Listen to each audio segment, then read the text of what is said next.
I'm going to introduce our first speaker, and his name is Dr. Frank Caruso. He is a professor of plant pathology at the University of Massachusetts Cranberry Station in East Wareham, Massachusetts. He has research goals in a wide variety of cranberry disease systems, and we are very pleased to have him today to talk to us. And Dr. Caruso, I hope that you are there and are ready to begin.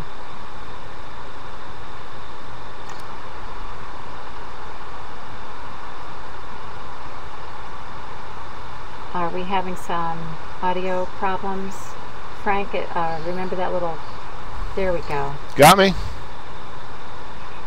I think I can hear... Gotcha, you're there. Okay. Great. So I can get started? Yes, you can. It's cutting out. Yes, you can. All right. But it's cutting out. I don't hear anything in my earphones right Frank, now. we can hear you beautifully. Okay, now it appears... So I don't have to hear any background stuff. Correct. I can just go ahead. It should actually be quiet in the back. Okay.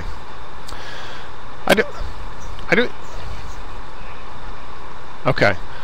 Where's my presentation?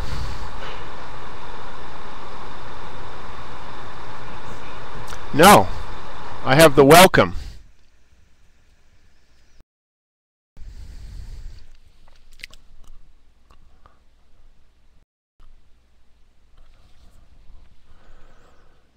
Okay.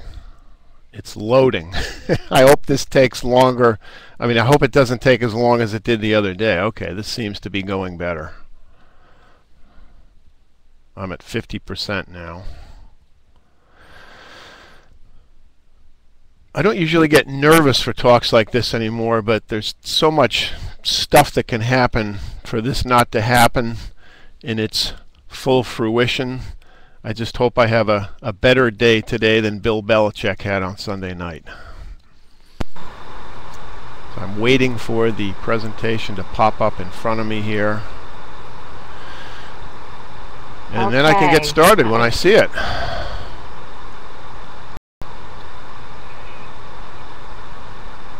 Huh, that's weird because Still don't it's on see my it. computer, but okay.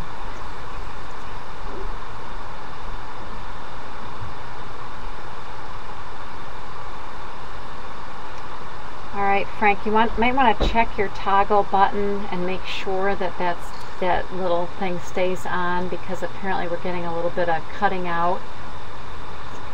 Yep. Yeah, I remember this was happening to Annemiek the other day when we did our practice. Okay, I have the talk in front of me now. I'm going to let you go. Okay. Yeah, okay, Tom. Well, you have your time on Sunday with us, don't you? All right. I did not see any cranberry growers, but even if you grow something else, never assume that you're not going to grow cranberries. So listen intently here. I'm going to talk today about cranberry diseases, particularly the East Coast version. And of all of our diseases, the most important one that we have to deal with is fruit rot. Now, fruit rot consists of two things: field rot before the berries are harvested, and storage rot after the berries go into storage, which doesn't impact you unless you are a fresh fruit grower, which for us in Massachusetts is about 10% of our harvested material. Yeah, I remember this had issues advancing the other day in a timely fashion, so we have to be patient. This is a big file, and it's going to be hard to get through my talk in 30 minutes if this is what it's going to take to advance each one of these slides. Oh, come on, Frank, hopefully it might be getting better as it kind of gets warmed up here, and hopefully it'll improve. Yeah, of course I've pushed the button 4 times, which means it's probably going to jump ahead to the 4th slide when it finally comes on, so this is very frustrating. Field rot is an issue every year for cranberry growers, and it's a okay, you guys are getting it before I am. And it sounds like it's advancing to probably ahead of where it's supposed to be. Early rot, but I still have. Yeah, well, see, this is strange because I'm still on the first slide, the fruit rot slide. You guys are ahead of me, and it's hard for me to talk until I have the slide in front of me here. All right, early rot. Well, now I got to back up. But maybe I'll say the heck with backing up because it's going to take forever. I just backed up 1. So now we have to wait for me to go back 1. So I'm never going to back up, and I'm never going to push this arrow more than once. I'm just going to have to be very patient. Okay. Well, at any rate, I had a couple slides that you're not going to see. But at any rate, the fruit rot that you get in the field that goes to the handler does not include the berries that you can see right here, which is are the ones that are left behind on the bog that we see as trash. These are very small, and they never make it onto the truck. These are all fruit rot, however, although there may be some fruit worm mixed in there. Some of our rots can be readily identifiable by symptoms. This one that you can see here is the one we call early rot, and typically what you'll see for this one is concentric circles on the berry. This is our first rot that shows up in the field. This is caused by the fungus Phylosticta. These are all fungal-induced fruit rots. End rot, you can see the symptoms on the calyx end of the berry here. I'm even having issues with the pointer here, but there's the pointer. You can see the rot that's developing there on the calyx end. This is caused by the fungus Fusicoccum. These berries on the right here, these are ones caused by ripe rot, Coleophoma. I'm also having issues with the pointer, which doesn't seem to be working here either. Healthy berries on the left. Coleophoma is the causal agent here. And now I have to wait for the next slide. Can I just pop up here? Frank. So again, I have to be very patient. I'm sorry for interrupting, but here we go. Here's, yeah. Okay, if you want to, I'll raise listening. You to host, and you can. Then we can watch your cursor. But you just have to promise that you won't push any buttons that change everything on me, and that way we can watch your cursor if you would like. So why don't I do that? I'll just quick change your status. Okay. And now we should be able to watch your cursor. Okay, well this one you see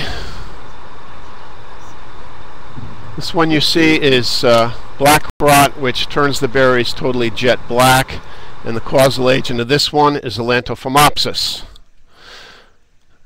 Again, nothing is coming up in a very timely fashion here, so again, patience is a virtue. I should have printed out these things so I knew what was coming ahead of time. Yeah, I know you guys all seem to be getting these before I do here, which is very frustrating. I'm still looking at black rot here. And I know we had issues with this. Okay, now I have it. This is miscellaneous rot, which means these are berries that you can't readily identify by a particular fungus. These ones here. So in order to isolate and determine what the causal agent is, these berries have to be in my hand so that I can culture out fungi. Again, waiting for Godot here. I'm still looking at miscellaneous rot. There's obviously many issues that have to be dealt with here. I apologize, Frank. In the future to make these things before. run smoothly. I don't know what's going on because this is not. I'm still looking at. Before. Well, this has followed me my whole life, creation of new problems. At any rate, just because you have berries that look like here, this is not a fruit rot situation. These are berries that were scalded by very quick heat temperature changes. These are rotted berries on the left here, and you can tell they're rotted berries because you can see all the anthocyanescence around the area of rot. So this is how you can tell that you have fruit rot, because those scalded berries will eventually look like this, and if I don't see them in the field right after they've been scalded, I can't tell the difference between rot and scald. We have cultured as many as 9 different fungi out of one rotted berry, and in some instances you'll have a berry like this one here that has absolutely no rot on it at all, the one on the right. We have a real disease complex for fruit rot. As you can see, there are 12 listed organisms here. The ones that have 2 asterisks affixed to them are the ones that are the most important for us in Massachusetts and pretty much in New Jersey as well. If you go to the Midwest and Wisconsin and the Pacific Northwest and Oregon, Washington, and British Columbia, they're very different situations out there. The fungus Phylosticta can also cause a disease symptom we call blossom blast. You can actually see some of the fruiting bodies of the pathogen right here and right here as well. Fruit rot management includes a true integrated approach of many things, from the application of fungicides to the using of floodwaters, keeping good air circulations by pruning the vines or sanding the vines, removal of trash after the flood, irrigating them properly, and using cultivars that are less susceptible to fruit rot. This is a list of our fungicides that were registered in this past growing season. You can see we have a wide range of active ingredients that we can choose from. The best one of these by far is the chlorothalonil group, Bravo, chloranil, Echo, Equus, although some of these other ones are very good as well. Our fungicides go on when the cranberry blossoms go into bloom. Usually our first application going on at 10% bloom, followed in Massachusetts by 2 subsequent applications. They will use 1 or 2 more in New Jersey because they have a bigger issue of fruit rot in New Jersey. In a conventional situation, which is one where they don't use a spring reflood that I'll be talking about shortly, again, the fungicides go on early during bloom.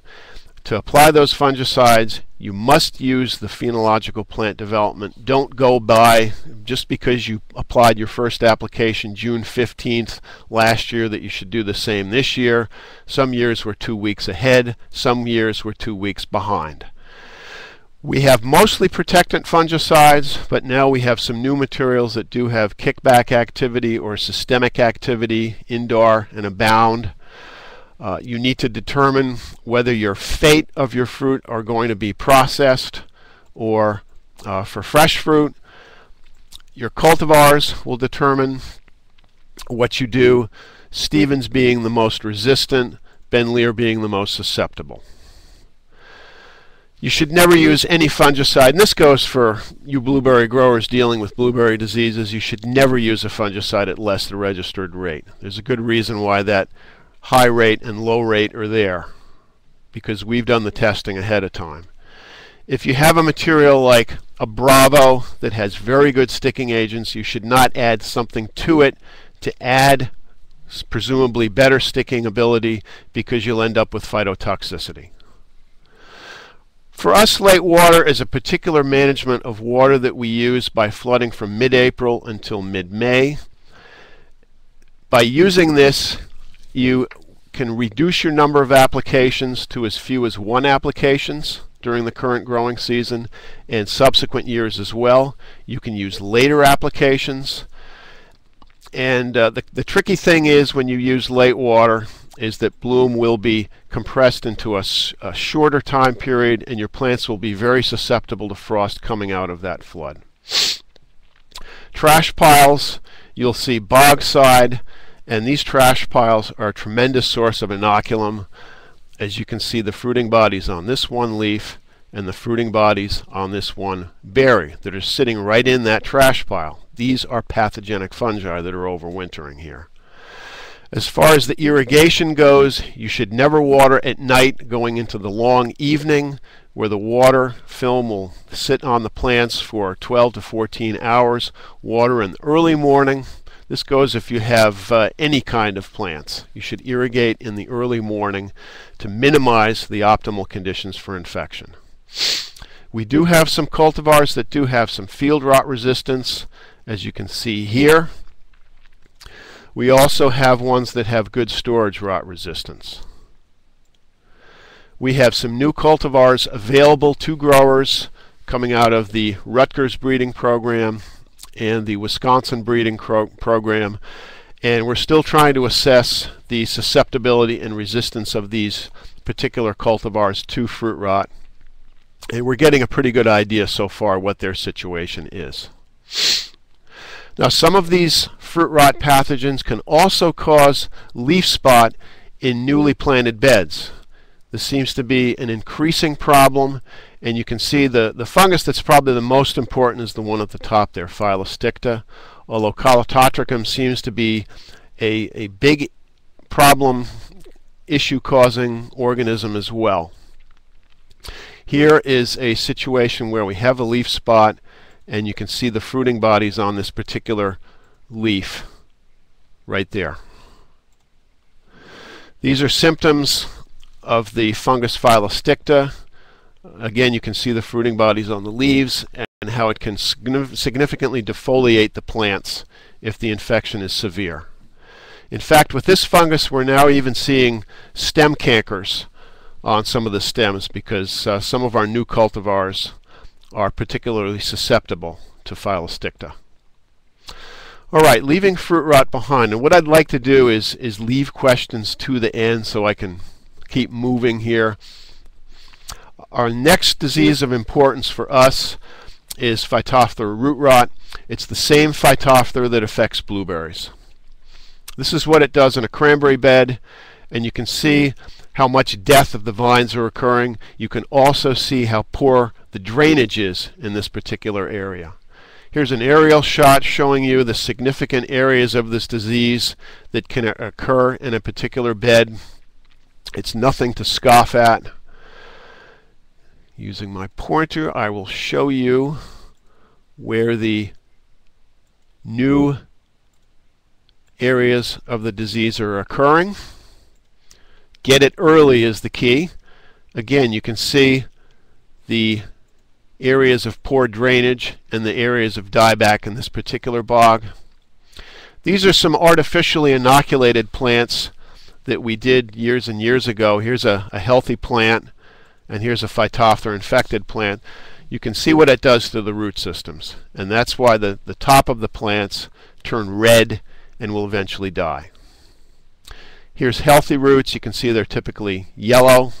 Here's Phytophthora infected plants, which are typically an olivaceous color, very readily identifiable.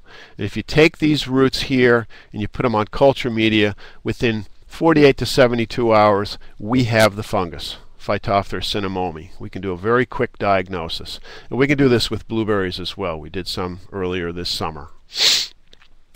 This is the sporangium filled with sporangia spores that will spread the fungus around. It can readily spread in water.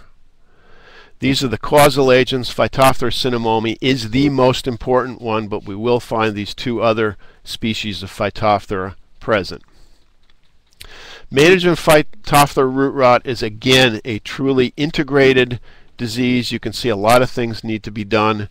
The low spots need to be improved drainage-wise. You can assist this by sanding those areas, fertilizing the peripheral plants, using some resistant cultivars. Fungicides are very important, and preventing the spread. Of these, this is the one that you need to do first and foremost, and in many cases if you do this one you don't need to do any of the rest.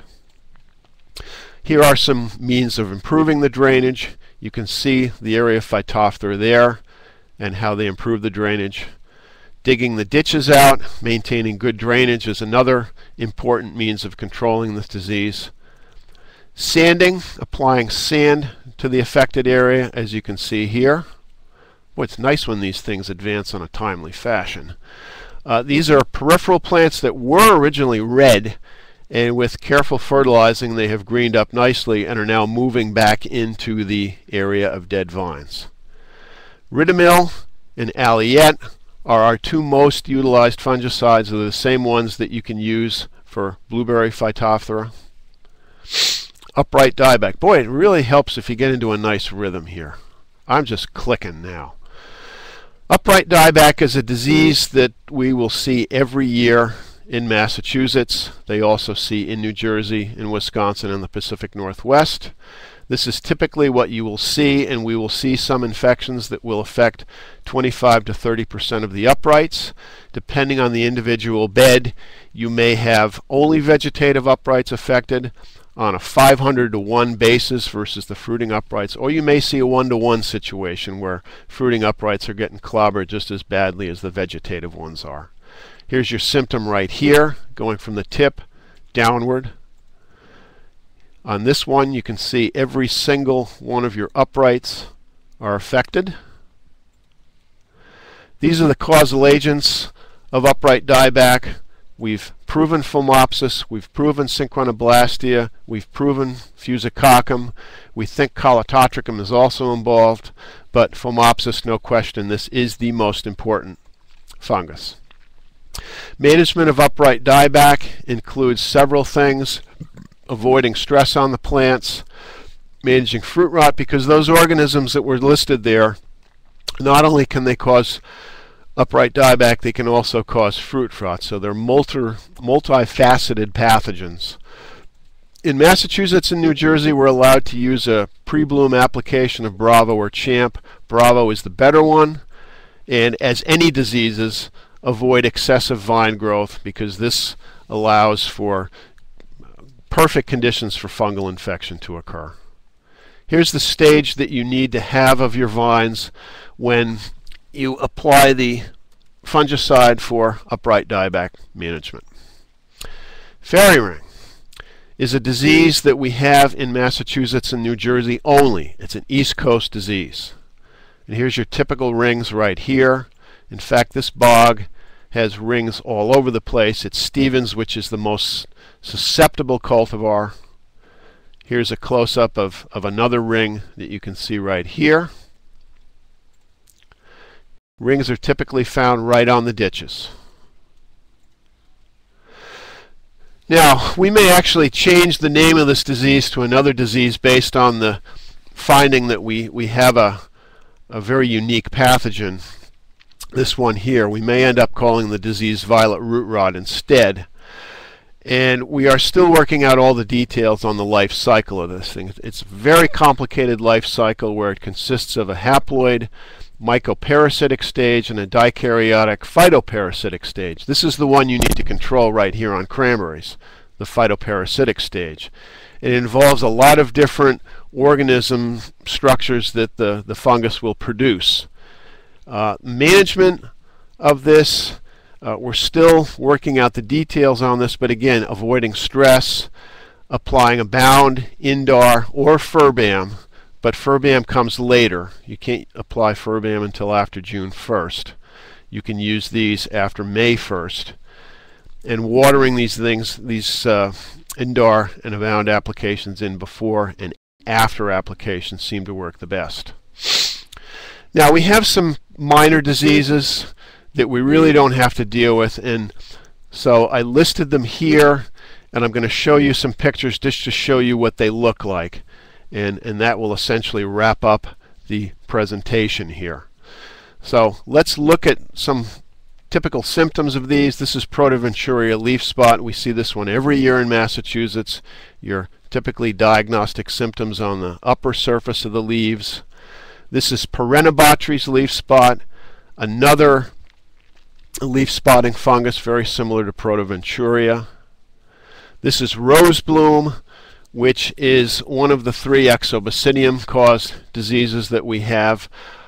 In the East Coast, we've only seen this on Nantucket Island so far. This is more of a West Coast disease, but this is the typical flowery type of overgrowth that you have on the second year buds. This is red leaf spot caused by another species of Exobasidium. We had quite a lot of this year because the weather was so wet and so cool.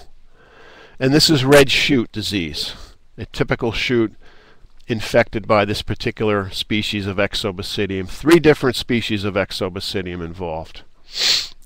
No, it is not the same fungus that causes fairy ring and turf. This is Cottonball disease. You can see the mycelium on the inside of these berries. I've seen Cottonball in 1 berry in Massachusetts in 25 growing seasons. So the fungus and the disease are here, but it's not an issue for us like it is in Wisconsin and in Washington and Oregon. Wisconsin, this is their #1 disease problem that they usually have to deal with. The fungus is very closely related to the mummyberry fungus in blueberry. It has a shoot blight phase that you can see here. And so the fungus will sporulate on this material, producing conidia, and those conidia infect the blossoms and result in those berries that show the typical cotton ball symptoms in the berries. Boy, I wish these were advancing like this early on and I hadn't lost my patience so much. This is false blossom disease, which is caused by a phytoplasma, which is vectored by the blunt-nosed leafhopper. It's a disease that was rampant in the industry back in the 20s and the 30s, and consequently almost destroyed the industry in New Jersey. It was managed particularly well by eliminating the blunt-nosed leafhopper, but the fact of the matter is this disease is still present in wild cranberry beds in both Massachusetts and New Jersey, and so it has not gone away. It is still around, and you can see what it does to the blossoms. No fruit produced. This is one of our virus diseases, our few virus diseases. This is Ringspot, red ring spot probably, the same as we have in blueberries, symptoms on the fruit. It does not impact the yield from everything that we've been able to see. These are the symptoms on the leaves. This is funky flower, a condition that we again just have on the East Coast. You can see the symptom here. We have an A type and a B type, and this is the typical symptom of the A type in Massachusetts. Here we can see normal blossoms here, funky A, funky B, and this is false blossoms. So we do have some virus conditions to deal with. These are caused by a virus very similar to cucumber mosaic virus.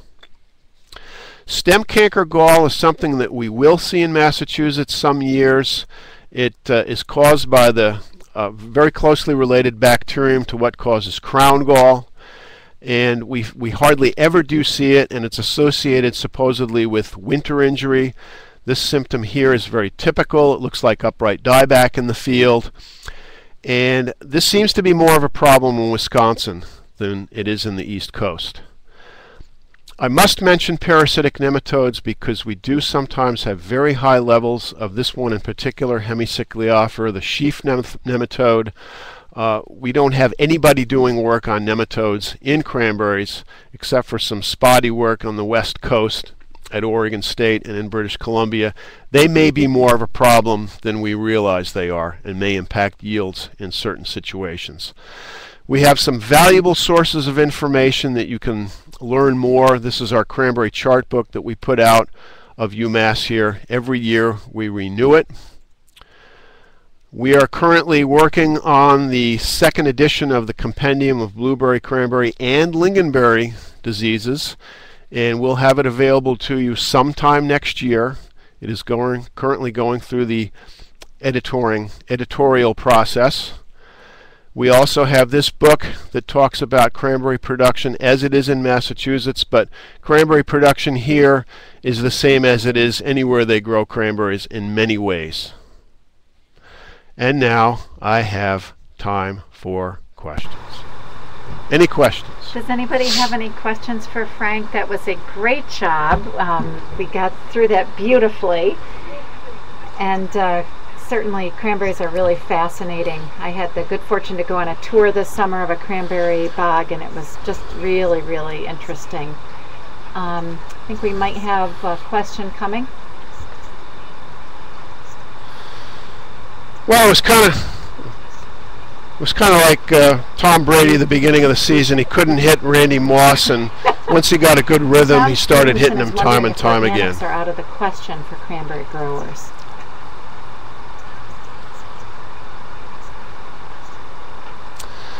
Tom, organic cranberry production in the East, in Massachusetts and New Jersey, is about as challenging as you can find anywhere. We do have people doing it. We do have people that are doing it successfully, but it's a constant battle, especially with insects and weeds and with fruit rot. So I won't say that you can't do it, but it has about every challenge you could expect in the world thrown at you. All right. Do we have any additional comments before we move to our next presenter?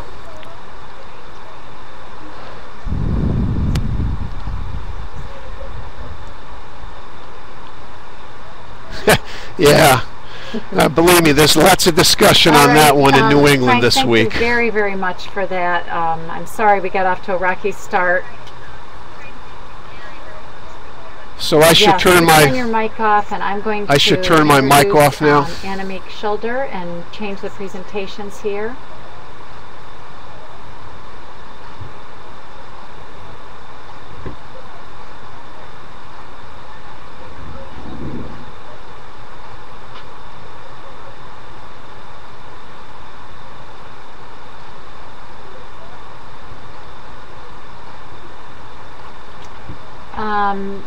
Dr. Schilder, I should have asked you, I just turned on the shortened version, and perhaps that is not the one you wanted. And you had two versions, the shortened and the regular one. Annemiek. Hi, I think we can, the shortened version. Laura, that is the one. I just cut it back a little bit because of the time constraints. Let me introduce you to the group. Dr. Annemiek Schilder is a professor of plant pathology with Michigan State University in East Lansing, Michigan, where she works to develop environmentally and economically sustainable methods of disease control in small fruit crops. And today she's going to be talking to us specifically about blueberry viruses. And Annemiek, you can go ahead. It looks like some people might think you're a little bit loud. So I don't know if we should change put it to medium volume. Okay. Can you adjust to where it's comfortable? Volume level. Yes, that is something that they could do. I think I would go ahead with the volume that they're at, and hopefully they can adjust their own on their headsets or their own audio levels on their computer.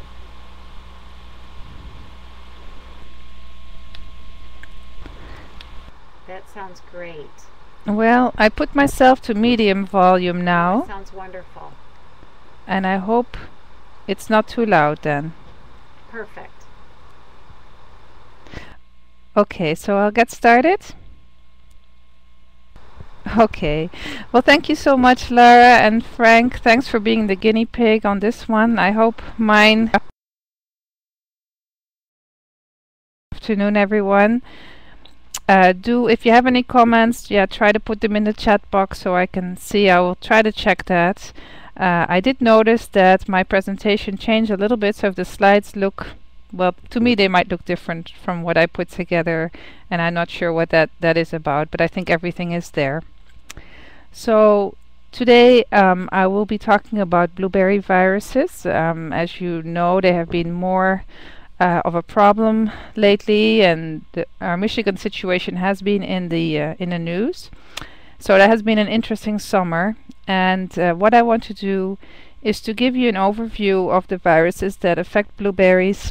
Some of these are mostly prevalent in Michigan and not in many other places, but I thought that you should be aware of the symptoms just in case the symptoms show up. So let's see. First question is, what is a virus? Virus is really quite different from fungi and bacteria, which is what you've probably realized as people were talking about the flu virus and how antibiotics don't work against flu viruses. So a virus is really a very simple pathogen. It consists of DNA or an RNA, which is genetic material, surrounded by a protective protein coat. I'll try to get the arrow going here. The pointer. There we go. So that's the protein code, and this would be the genetic material. They are dependent on their host, whether it's an animal or a plant, for their reproduction. And the question sometimes comes up is, are they really alive or not? But they are able to reproduce and infect with the help of their host plants. Viruses are extremely small. They can only be viewed by an electron microscope, and if you look at this this picture next here, these are virus particles. These would be magnified 100,000 times for you to see them, and they are present in plant sap. And as small as they are, it's interesting how much damage they can cause. So what happens when a virus gets in a plant? And so a virus, and I've drawn it as a little vampire, but in reality, of course, it's a boring little particle. But if it gets into the plant cell, what happens is it takes off its protein coat and it hijacks the cell machinery to make copies of itself. So the cell will make copies of the virus particle and of the protein coat. It reassembles, and then it gets out from that cell and starts to spread throughout the plant. So once it is in the plant, it has to redistribute to every cell of that plant, and that could take a while, from several months, maybe to a year, but the virus can also end up in the roots.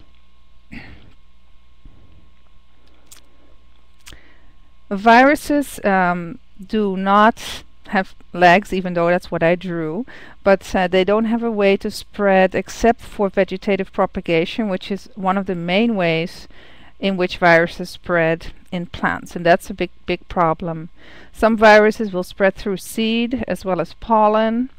Some viruses need aphids or other insects to spread them. Basically, the insect will suck up the sap of the plant. Virus particles are in that, and then it will spit it back out into a healthy plant.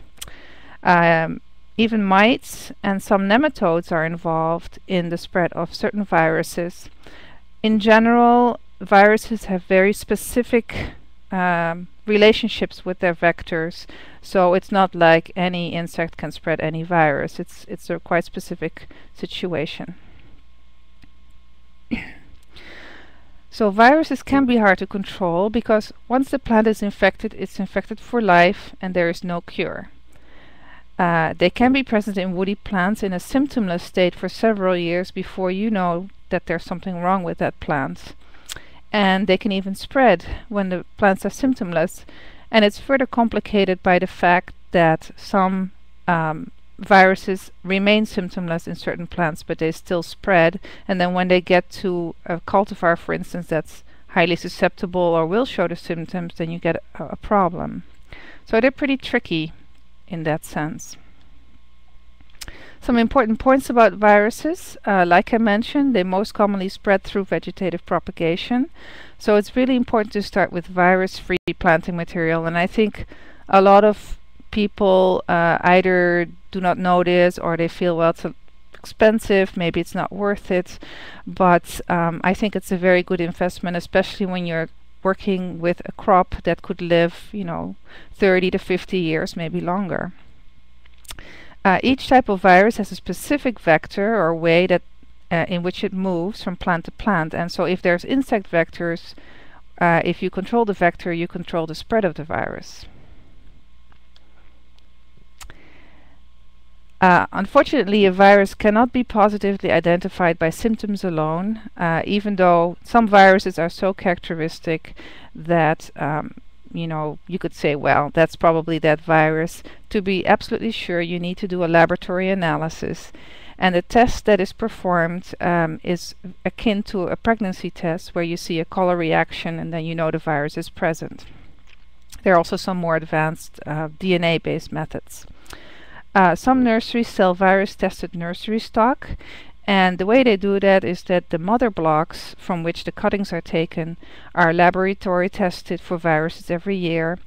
That's also based on visual inspection, and then visual inspection and tissue culture alone do not guarantee freedom from viruses, because some viruses are symptomless. Okay, so I'll go through the most common virus symptoms in blueberries. The one that I think is most striking and actually could be called beautiful, especially for plant pathologists looking at those, is blueberry shoestring virus. And this one has really characteristic symptoms that almost cannot be mistaken for anything else. But you'll see the oak leaf pattern, so there's reddening. You can see red blotches on the stems. This is usually what you see the first. And then there's these shoestring leaves, which are very thin strap-like leaves. So if you see that, that is very likely to be blueberry shoestring virus. This virus, in addition to being spread by propagation material, is spread by aphids. It tends to spread down the row because aphids either walk from plant to plant. It's easier for them to walk down the row than to cross rows, and also because if there's mechanical harvesting, the mechanical harvesters could pick up infective aphids and carry them down the row. Transmissions usually start in spring when aphids emerge and can continue until fall leaf drop, but most of the spread will occur when aphid populations explode. So one of the things that you could do to control blueberry shoestring virus is to monitor aphid populations and to use insecticides, well-timed insecticides, including and washing harvesters after harvesting in affected fields. Now, when I talk about control measures for specific viruses, I emphasize, additional control methods to virus-free or virus-tested materials. I think the virus-tested plant material goes for all virus problems. Tomato ringspot virus is actually a virus that infects a lot of other hosts in addition to blueberry. You can tell that there's something wrong, and we find that this virus is pretty common in Michigan, probably in other areas too, in New York, where you see leaf spots, sort of spotting in the plants, necrotic spots, and the leaves are distorted along those spots. You can see a decline, a dieback of plants. Usually it's one or a few plants in the area that are showing this dieback and slow decline. Tobacco ringspot virus is another very similar virus, and it also looks quite similar. It has this spotting on the leaves, and the leaves are deformed or curled, and infected bushes will decline and eventually die. Now here we have a little problem with the formatting of the slide, but hopefully you can still read it. Both of these viruses have a wide host range, which includes many weeds, dandelion, chickweed, and they can be carried from from crop to crop by these weeds. Also, they infect tree fruits, apples, etc. So if you plant it after an orchard, you might have a problem with this virus because it's transmitted by dagger nematodes, Ziphinema americanum, and this nematode, which is a small roundworm that lives in the soil and feeds on plant roots, can transmit the virus, and even for a year after the crop has been removed. So this is a bit of a problem. So if you do have this virus, and again I would recommend testing or diagnosis first to be sure that's what's going on. If you do remove infected bushes, you should test the soil for the presence of the dagger nematodes. And if they are present, there's a good chance that they will then transmit the virus to the next planting, or if you replant in those same areas. So fumigation with a fumigant, or rotating out of blueberries for several years, planting, for instance, rye that will not have the nematodes survive beyond the that year, would be ways to control that. And maintaining good weed control. There are some resistant or tolerant cultivars that can be planted. Blueberry leaf mottle virus is another virus that, as far as we know, only is found in Michigan. So I'll talk about it briefly, but just in case people start seeing these symptoms, typically you see yellowing or mottling. Mottling means sort of a light and dark green areas on leaves. Stunting can occur. The leaves are very small and rosetted and more or less pointy. And this virus disease does cause some problems. It causes slow decline in blueberries. The variety Rubel especially declines more rapidly. The control of this disease, or this virus, interestingly, is transmitted by pollen, which are carried by bees. So you inadvertently get problems, or the bees will be carrying the pollen and the virus around. And as I mentioned, it's only known in Michigan so far. And the control would be to remove and destroy infected bushes and not moving beehives from infected fields. This just brings another aspect of certain virus diseases where bees are involved in the transmission of pollen. You place the hives and what you do with the hives after pollination of the blueberries. Okay. Another virus that is common, or not very common, but it occurs in Michigan, and it's also appears to become more problematic in states like North Carolina, is blueberry red ring spot virus. And just looking at the symptoms, I think it's quite striking. You could see red blotches on the stems. They sometimes have a beautiful ring-like shape, but most of the time it's more like a blotch. And then you see red spotting on the leaves that is only visible from the top of the leaves, and it's the older leaves that start to have this problem. There may even be flecks on the fruit and delayed ripening. And let's see. I'm having a little bit of a problem because I don't see my screen anymore. I don't know what just happened, but this thing is doing things without me touching anything. So are we back on track? No, I don't know what's going on. Oh, okay. I thought I was doing something. My fear was I was doing something wrong. Okay, well, I'll continue. Okay, I hope I'm not running out of time or anything. Okay, so the formatting has changed here, but anyway, blueberry red ring spot virus does not reduce yield significantly, but delays ripening. It does not seem to spread in Michigan, but in New Jersey it appears to be transmitted by mealybugs. So in the rare event that you start to see this, you would have to monitor infected plants for spread and watch for mealybug in infected fields. Okay, blueberry mosaic. This is something that we don't actually know is caused by a virus, but we suspect it's a virus, and they have found virus-like particles in these plants, but it's still being studied, and so we don't know for sure what virus we have there. But it's pretty common, I think, in many growing areas where you see this mosaic pattern, where there's yellow and green area. Sometimes they're reddish. Sometimes the whole leaves could be yellowish, and so it's not really very harmful. We don't think that it's a big deal. It sometimes looks like it's spreading, but it could be that in cool years you just have more plants showing symptoms.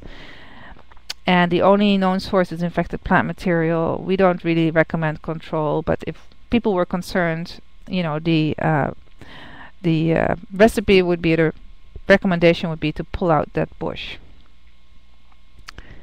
All right. Let me see if it's advancing.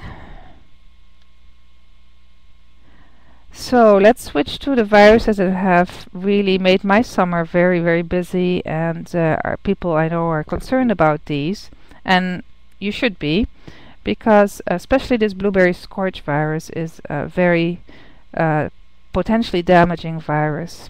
It's been around in New Jersey for a long time, and it's called sheep pen hill virus in that area.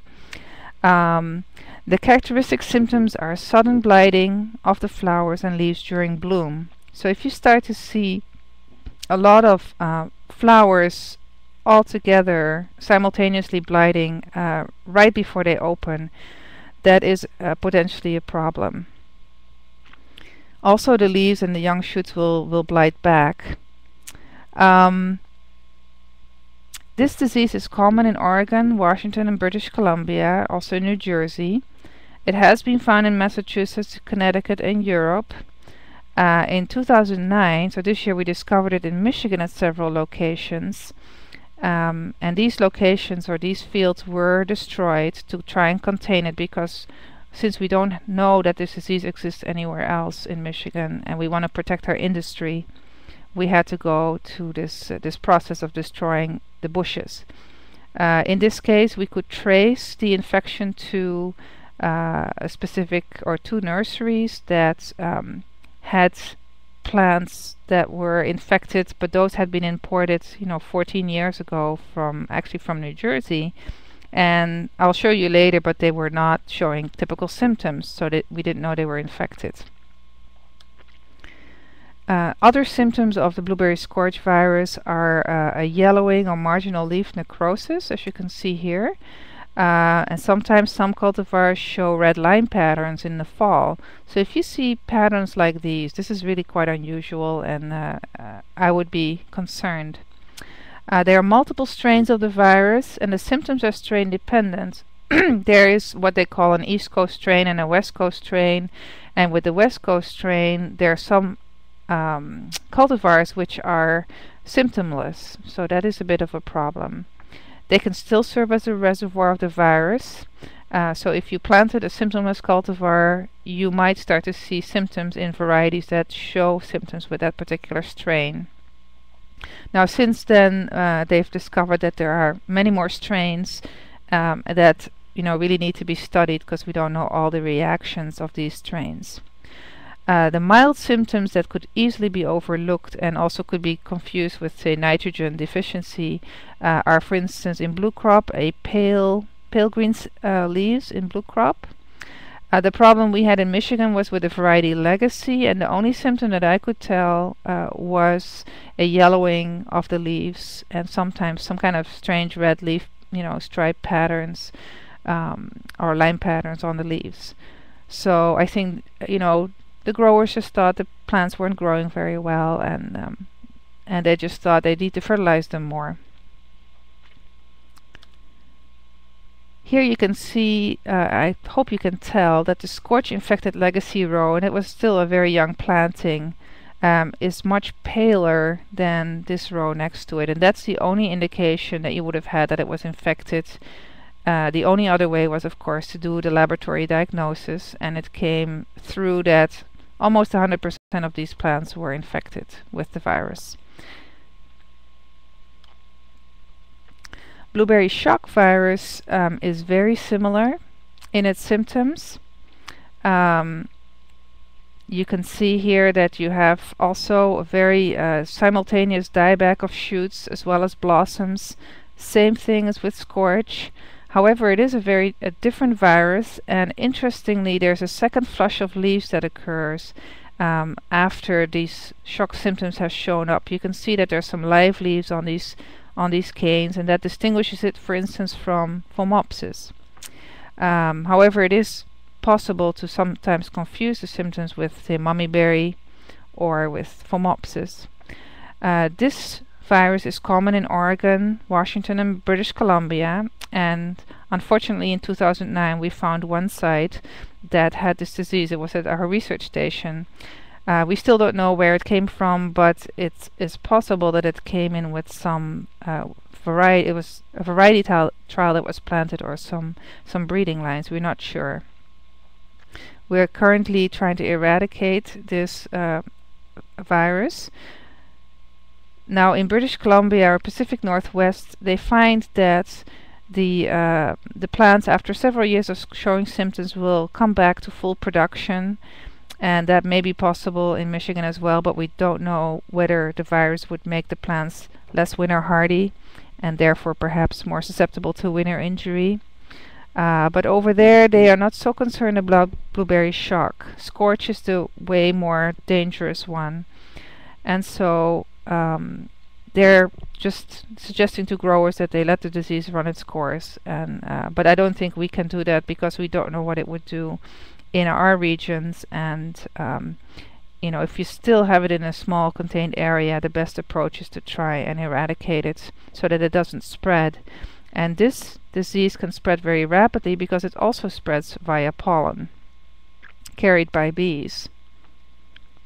Here you can see an infected plant, and one of the things I want to point out is that distinguishes a virus disease from other diseases is that you can see this plant is showing a lot of necrosis, a lot of dieback of the shoots, but the neighboring plants look perfectly healthy. So if you see this very random pattern of a plant here and there that has a sudden blighting of leaves, I think that is what is very indicative of a virus disease. You might see maybe two next to each other, but generally this if it is a fungal disease, you would see symptoms on other bushes nearby. And Laura, that is a good sign. I'm almost done with my talk here. So if you suspect shock or scorch, I would suggest that you contact your local extension agent. You can mark the plants and take leaf samples from several branches, because the viruses may not be distributed very well throughout the plants. And you can send them for diagnosis either to a university laboratory or to AgDia, which is a private lab, or AC Diagnostics is another private lab that will test samples. And the sample should be as fresh as possible. There's more information on our Blueberry website, plus the fact sheets or pest alerts that I produced are available through the webinar for you to download, and hopefully that will help you recognize the symptoms. I think there's no need to panic. I think in many cases we have seen just a very small area of infection that could be traced back to certain sources, and I don't think we have any widespread occurrence, but we have to be alert or vigilant. So with that, I do have this table here that would just show you the different viruses and their symptoms and their vectors, and I apologize for the formatting change that happened when I uploaded this. And also, I didn't mention stunt because that's not actually caused by a virus but by a bacterial-like agent. But there's more information on stunt on the website as well as in our virus fact sheet. And with that, I'll stop, and if there's any time, I'll entertain some questions. One from Oneida County. Can injury from herbicides give similar appearance? Yeah, I see. I think it can, and I think one of the reasons why we did not recognize that we had shock at our research station is because we had a lot of Roundup and maybe some paraquat injury in our bushes. So the only difference would be that if you have herbicide injury, it tends to be more widespread. It wouldn't be a single bush here or there, and I think that's probably the main way to try to distinguish them. I know there has been a lot of interest, and Frank has a question there. Oh, it's a statement. Wonderful. More information about viruses at the New England Vegetable and Berry Conference in Manchester, New Hampshire, and that date is on the 15th of December. And Google that, you'll get right to their website for registration information. Thank you, Frank.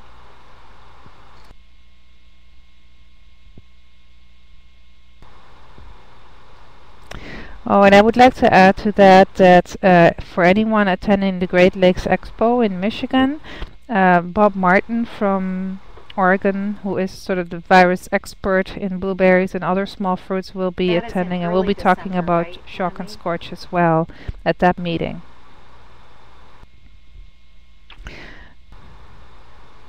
Right, that's 8th to 10th, the 8th to the 10th in Grand Rapids, Michigan. Okay, so there's a question, what if you don't remove all of the roots? Would the virus remain in the roots in the ground? Yes, there's a possibility that while the roots remain alive, that the virus remains alive. So it's very important to, if you had infected plants, to kill them, apply an herbicide first before you pull them out, so that the roots are killed. Let's see how this is going real fast here. Is the Michigan certification process working well for nursery plants, or is it possible that infected plants have slipped through? I think our nursery certification process is working. However, the one Scorch case slipped through because there were several reasons. One is that it was symptomless, so it didn't initially give any indication that there was something wrong. And we didn't know that we had shock or scorch in the States, so we didn't test for it until several years ago.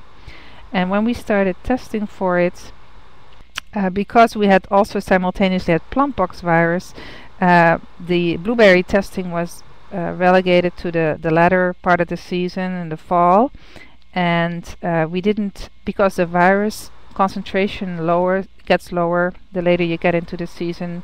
They had some suspect samples, but they weren't sure that they were infected, so only this year did they confirm that it really was infected. So, and those plants were imported by the nursery 14 years ago, so they didn't sell any because they weren't growing well, but you know, they did slip through because, you know, we just didn't test through a variety of circumstances. But I think we, you know, all the nursery plants are tested for both of these viruses now, so it should be working.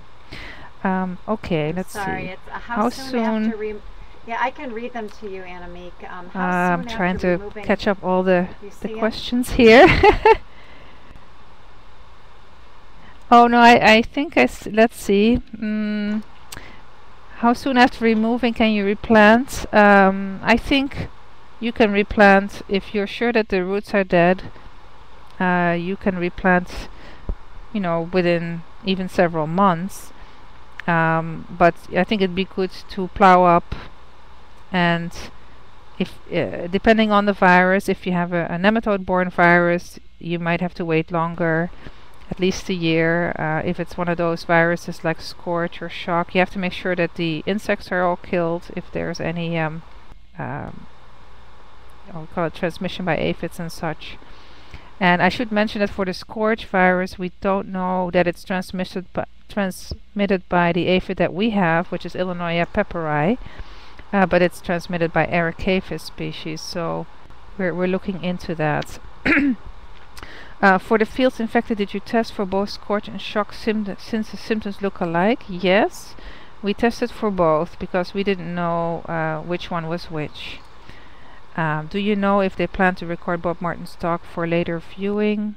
That's a good question. I will look into that. For the Great Lakes Expo, I don't think they have actually recorded talks in the past. They have just put the presentation on online, or they have put some kind of summary online. I'll check into that to see if that's possible. And Frank's comment, if you have a positive detection of Scorch or Shock in a New England state, I would like to know. Okay. I think we should all be, you know, I guess talking to each other to know where these viruses occur, because I can guarantee that once you start looking, there will be some places where it will show up. I think there was a lot of plant movement before you know, we were really aware of these viruses, and some of it could have been just moved, you know, or moved years ago and is infected. Maybe it hasn't spread, hopefully, but once we start looking, I think we'll find more. Let's see. Are nurseries required to test and certify their stock as disease-free? No. It's a voluntary program, and if you buy plants, you have to ask or be sure that it's virus tested. There are some nurseries that have visual inspections, and they might say that, it has been inspected for diseases, but that doesn't mean it's virus tested. It has to undergo a laboratory test, so you have to confirm that with your nursery. Do you or Frank have an opinion about USDA's National Clean Plant Network? Very good question. I am right now at the Berry Clean Plant Network meeting in St. Louis, and we are working on having, I guess, more virus testing done and cleanup of planting material, and also perhaps support certification programs for more nurseries or states through this network. And I can, it's still developing, but they're working on it. Kathy, growers with blueberry virus concern in New York should contact Dr. Carrot Cox. Is there any way we can find out which nurseries carried the infected plants? Okay. Is there...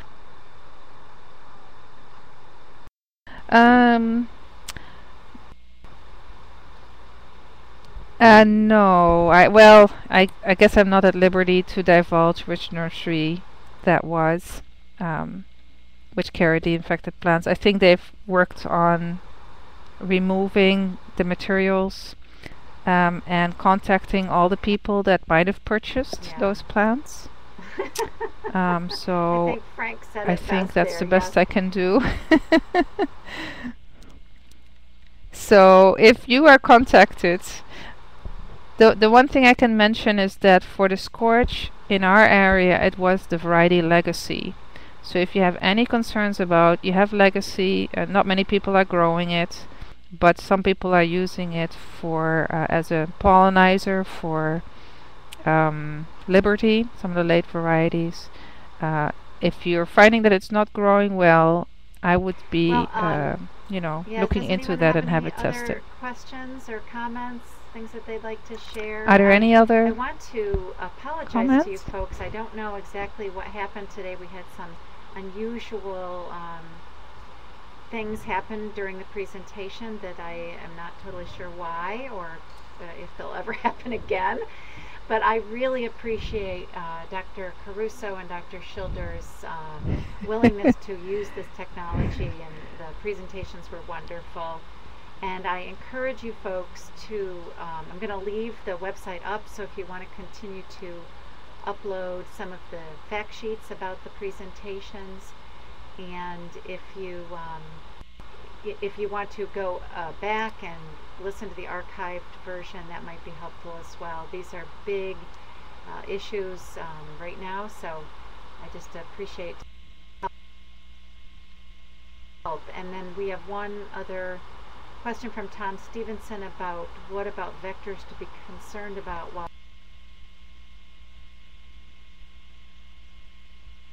maybe, yes. Should I answer that?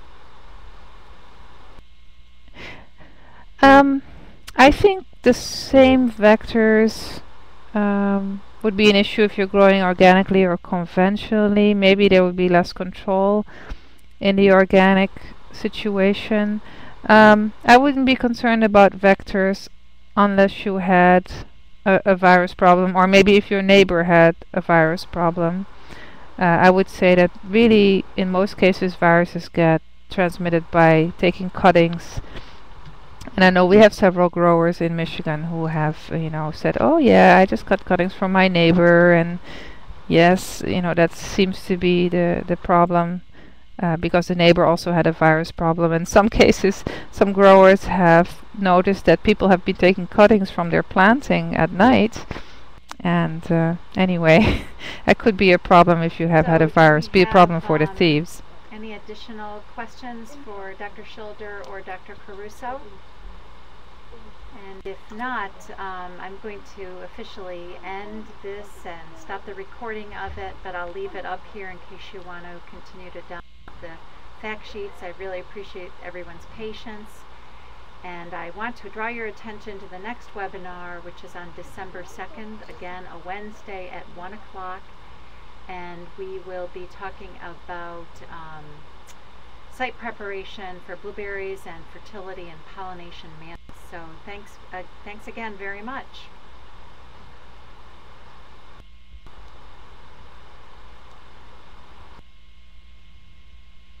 Thank you, Laura.